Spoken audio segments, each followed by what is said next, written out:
Hello दोस्तों, स्वागत है आपका अपने चैनल जेएम स्टडिंग पर। आज की इस वीडियो में हम देखेंगे BA programme second year fourth semester के डिसिप्लिन पोल साइंस के एक मोस्ट इम्पोर्टेंट क्वेश्चन को, जो कि कुछ इस प्रकार से है कि analyse the views of J N Tickner of feminist approach to international relations. मतलब अंतर्राष्ट्रीय संबंध में नारीवादी उपागम पर जे एन टिकनर के विचारों का विश्लेषण कीजिए। ठीक है, या विचारों की आलोचना कीजिए। तो देखिए, पहले हम लिखेंगे इसमें प्रस्तावना। ठीक है, और इसको सुंदर बनाने के लिए हम इसमें एक स्लोगन डाल देंगे।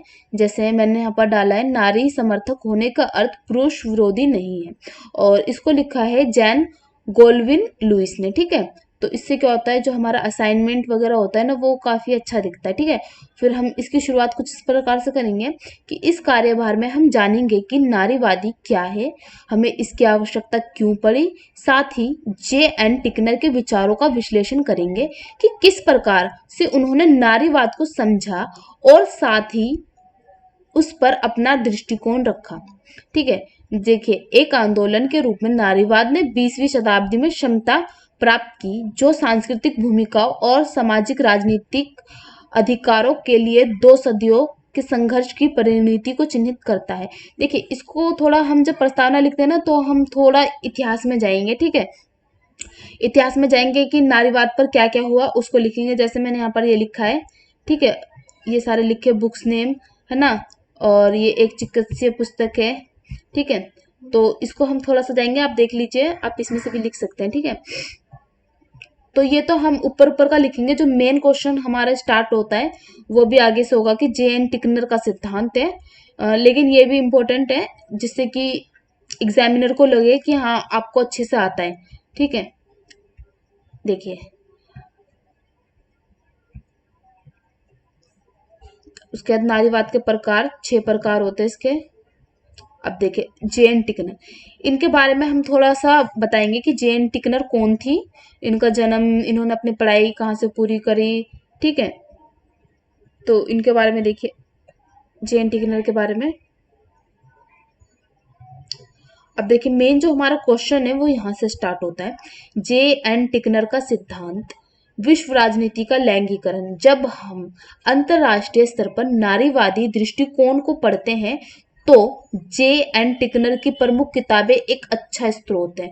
मतलब जब हम अंतरराष्ट्रीय लेवल पर नारीवादी दृष्टिकोण को पढ़ते हैं तो सबसे अच्छा स्रोत जो हमको मिलता है वो किसका मिलता है, जे एन टिकनर की किताबों का मिलता है। ठीक है, जैसे इन्होंने एक किताब लिखी है, gender in international relation, feminist perspective on achieving international security. अब देखिए, टिकनर बताती है कि किस प्रकार से नारीवादी लिंग को प्रतीकात्मक अर्थ में परिभाषित करते हैं। टिकनर के अनुसार नारीवादी लिंग को एक परिवर्तनशील चर के रूप में प्रतीकात्मक अर्थ में परिभाषित करती है, परंतु सामाजिक और सांस्कृतिक रूप से एक निर्मित विशेषताओं के रूप में भी प्रस्तुत करती है, जैसे शक्ति, स्वायत्तता, समझदारी और सार्वजनिक, जो रूढ़िवादी पूर्वक मर्दानगी के साथ जुड़े रहे हैं। इसके विपरीत कमजोर, निर्भरता भावना और निजी स्त्रीत्व से के साथ जुड़े हैं। इससे इस करने के लिए सुझाव यह है कि महिला और पुरुष दोनों मर्दानगी की विशेषताओं का अधिक सकारात्मक मूल्य आवंटित करते हैं। महत्वपूर्ण बात यह है कि मर्दानगी और स्त्रीत्व की परिभाषा संबंधात्मक है और अपने अर्थ के लिए वह एक दूसरे पर निर्भर भी करती है। दूसरे शब्दों में, एक असली आदमी होने का मतलब स्त्रीयोचित कमजोरियों को प्रदर्शित न करना है, क्योंकि विशेषताएं सामाजिक निर्माण द्वारा है। मार्गरेट थैचर के लिए एक लोह महिला या एक असली आदमी की तरह कार्य करना पूरी तरह से संभव है। वास्तव में अनेक नारीवाद यह तर्क दे सकते हैं कि अंतर्राष्ट्रीय राजनीति के कठिन विश्व में सफल होने के लिए महिला और पुरुष दोनों के लिए इस प्रकार का व्यवहार आवश्यक है। टनन का दावा है कि लड़के और लड़कियां शब्दों से अलग अलग दुनिया में बड़े होते हैं, लेकिन ये लिंग भाषा से परे चले जाते हैं। ये एक प्रतीकात्मक प्रणाली है जो हमारी संस्कृति के कई पहलुओं को आकार देती है। जैसे कोरोल कोहन ने सुझाव दिया कि भले ही असली पुरुष और महिलाएं इन आदर्श लिंगों से नहीं सही न उतर पाए, परंतु इस प्रकार के अर्थ वाली प्रणाली का अस्तित्व हम सभी को प्रभावित करता है। एक हमारे द्वारा दुनिया की व्याख्या और दूसरा जिस तरह से दुनिया हमें समझाती है। मतलब इन्होंने अपना सिद्धांत लिख रखा है। ये थोड़ा आई नो दैट कि मुश्किल है समझना, बट बार बार पढ़ोगे तो समझ जाओगे, ठीक है। फिर इसी के अंदर ही आ जाएगा अशांत मुठभेड़ अंतर्राष्ट्रीय संबंध में नारीवाद की भेंट, ठीक है। देन युद्ध शांति और सुझाव के लैंगिक आयाम देख लीजिए आप आराम से।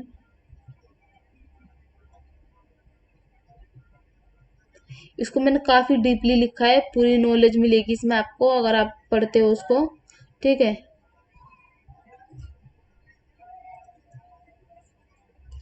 देख लीजिए।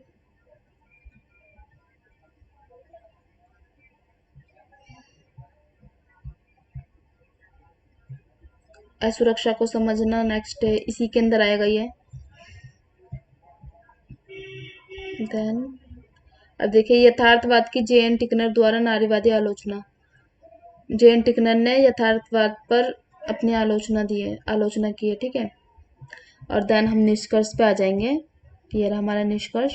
नारीवादी अंतर्राष्ट्रीय सिद्धांत के अनेक नारीवादी विद्वानों के आगमन के कारण पिछले 2 दशकों से सही दिशा में रफ्तार पकड़ ली है। यह आवश्यक है कि अंतर्राष्ट्रीय संबंध जैसे महत्वपूर्ण विषयों जैसे कि युद्ध शांति और सुरक्षा के नए दृष्टिकोण की जानकारी की जरूरत है। अंतर्राष्ट्रीय संबंध में लिंग दृष्टिकोण महत्वपूर्ण है क्योंकि ऊपर वर्णित मुद्दों महिलाओं को समान रूप से प्रभावित करते हैं। इसलिए अंतर्राष्ट्रीय संबंध की समझ के लिए यह आवश्यक है कि अलग दृष्टिकोण के बीच संचार हो। टिकनर के अनुसार पुरुष और महिलाओं को बजाय अपनी शर्तों को एक दूसरे पर थोपने के उन्हें चाहिए कि वे एक दूसरे को उन्हीं की शर्तों के साथ स्वीकार करें। इसके अतिरिक्त उसका दावा है कि यह कोई आसान काम नहीं है क्योंकि लगता है कि हम सभी काम करने की सही विधि की तलाश में हैं। क्या यह नारीवादियों और अंतर्राष्ट्रीय संबंध सिद्धांतकारों के बीच अधिक उत्पादकीय बहस की शुरुआत के लिए एक प्रतिमा हो सकता है? अब इसका संदर्भ साहित्य और लास्ट में हम एक और स्लोगन डालेंगे जिससे हमारा असाइनमेंट काफी अच्छा लगेगा कि कोई भी देश सफलता के शिखर पर तब तक नहीं पहुंच सकता जब तक कि उस देश की महिलाएं कंधे से कंधा मिलाकर न चले, ठीक है। तो देखिए हमारा असाइनमेंट खत्म हो गया है पूरा। और अगर आपको ये पीडीएफ चाहिए तो आप मुझे कमेंट्स में बता सकते हैं, ठीक है।